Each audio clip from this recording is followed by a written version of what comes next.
is a vibrant port city around an hour away from Paris. It's nestled alongside the River Seine and is now the capital of Normandy. The city has a really rich and varied history. Founded by Gaulic tribes several thousand years ago, when the Romans arrived, they renamed the city Rotomagus, and for a brief period of time, it was actually the second most important city in Gaul after Lyon. Around 1200 years ago, the Normans, whose ancestors were part Viking, part Frankish, decided to make Rouen their capital city, and just a few centuries after that, William the Conqueror actually lived here before he moved to England. During the Middle Ages, Rouen remained a really important city, and it was actually the second largest city in France after Paris. In this video, we're going to show you the best of Rouen, starting with its grand Gothic cathedral.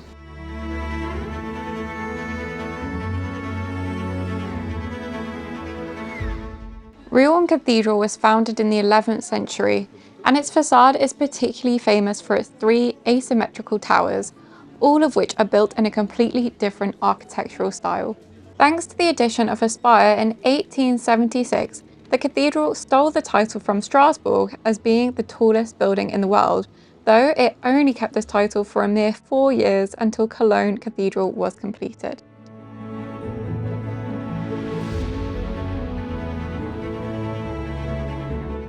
Much like other churches in France, the cathedral is completely free to visit, though donations are always appreciated.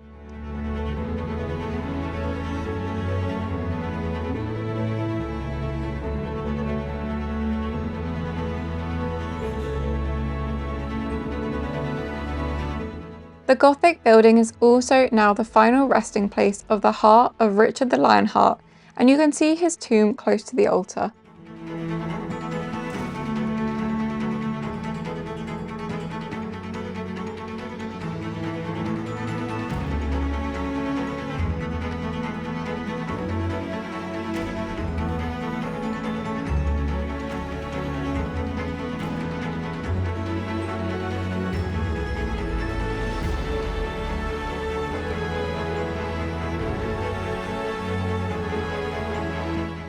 If you're visiting Rouen in the winter like we are, then if you head to the front of the cathedral, then you'll find a great Christmas market. It's definitely not the largest Christmas market we've been to in France, but there are a few dozen stalls, and there's even a part of the market called Rue des Créateurs, which is dedicated to local craftsmen and artisans.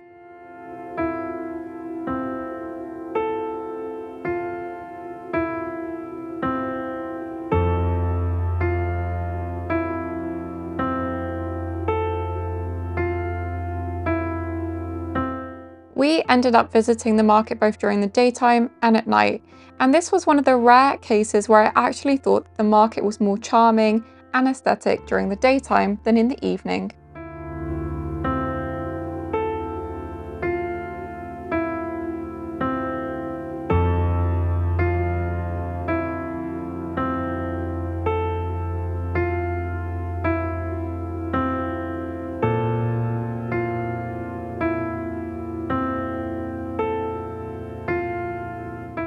One thing that Rouen is particularly famous for is all of its timber frame buildings, and there are actually over 2,000 in the historic city centre.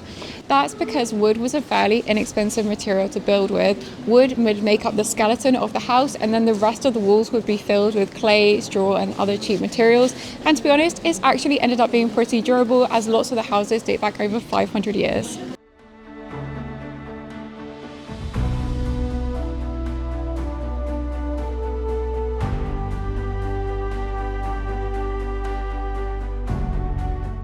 The Gros Horloge is an astronomical clock which dates all the way back to the 14th century. It's home to one of the oldest mechanisms in France, as that was actually created back in 1389. Today you can enter inside the clock for a small fee, but it can still be admired even if you don't want to pay from its exterior all day long. And we'll actually show you some shots of it at night, because I think it's much better when you can see it without anyone else around.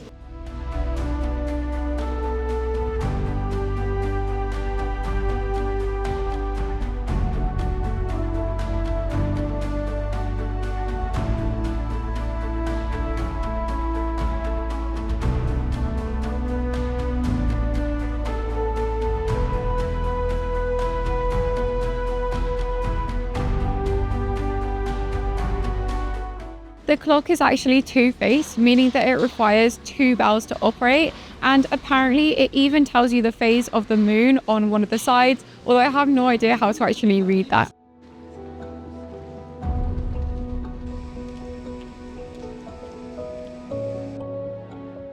The clock has opening times of 2 till 6 in low season, although it's currently after 2 and it's meant to be open, but it's not, so I'm not sure if everything in Rouen actually runs on time.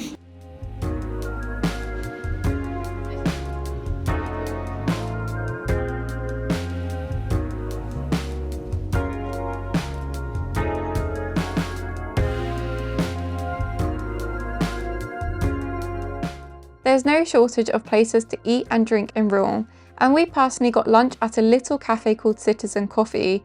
Unfortunately, the food was only okay, but I would definitely recommend going for the coffee and the cookies.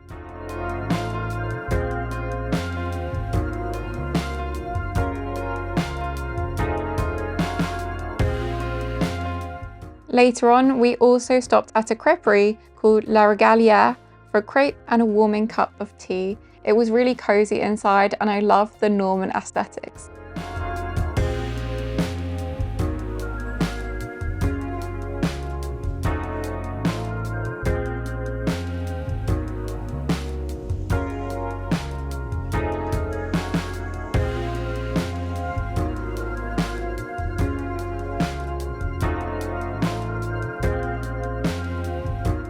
The Palais de Justice is one of the most important Gothic civic buildings in France.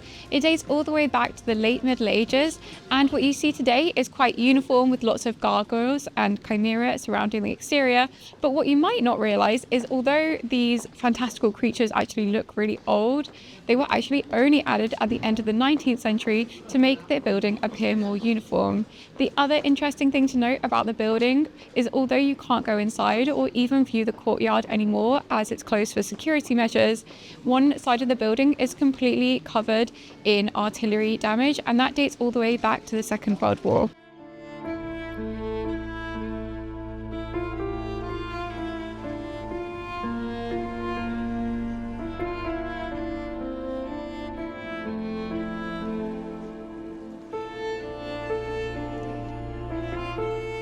Something that's pretty cool when you're walking around the building is to look up at the different fantastical creatures, because no two have the same face. Back in the day, stonemasons often had a sense of humour, and so they would sometimes model the faces after people they didn't like or people they did.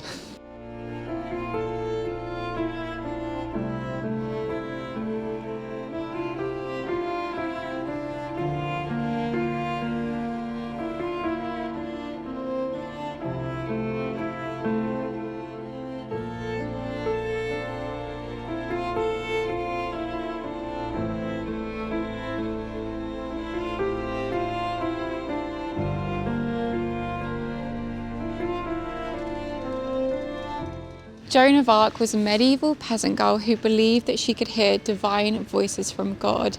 And in actual fact, there had been prophecies for many centuries suggesting that one day a maiden in armour would lead the French to victory against the English. This was during a period of time known as the 100-Year War, though the war itself actually lasted for more than 100 years, and it was between the French and the English. In actual fact, Joan of Arc did manage to lead the French to victory in a really important battle in Orleans, although she was eventually unfortunately captured by English forces. She was then tried for heresy and burned at the stake here in Rouen.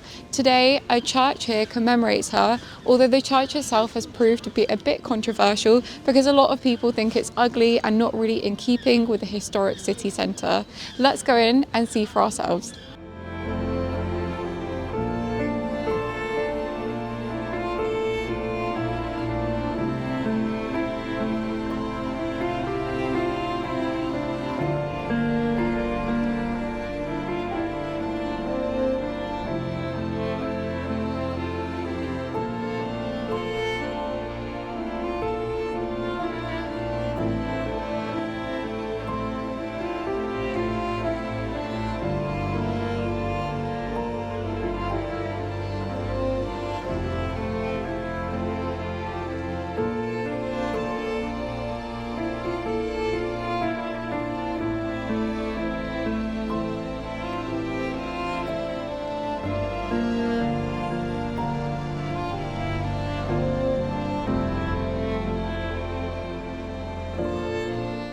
The donjon is the last remaining vestige of the medieval chateau that once stood on site.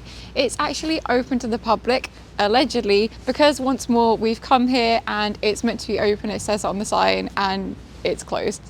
But it's very nice.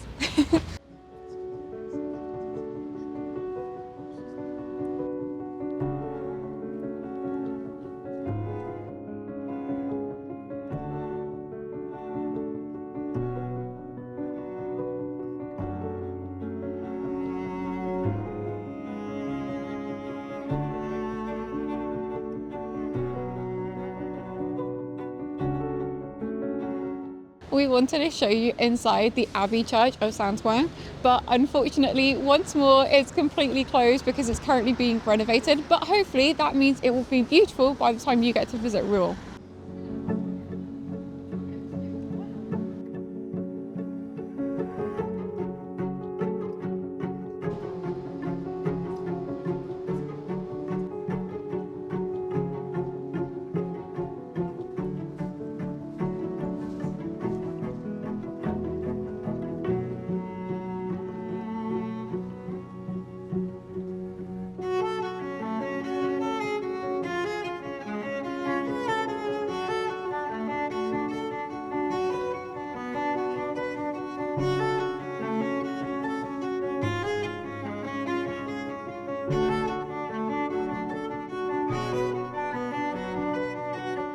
This is the Church of Saint-Maclou and it's dedicated to Saint Malo from Brittany. It was built between the 15th and 16th centuries and now it's one of the best surviving examples of flamboyant Gothic architecture in France.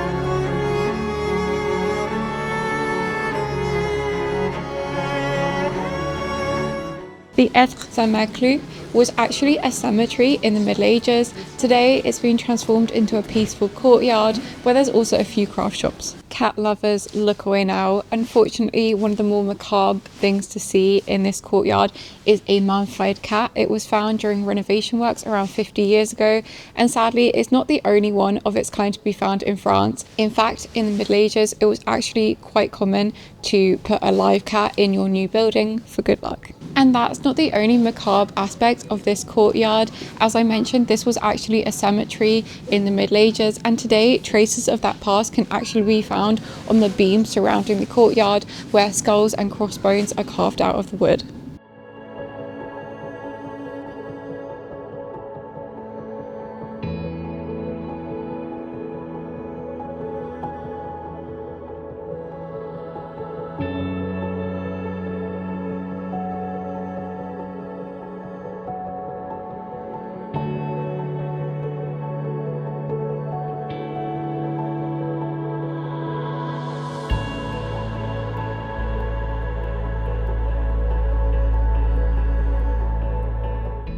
Thank you for watching and don't forget to like and subscribe for more France travel content. See you next time.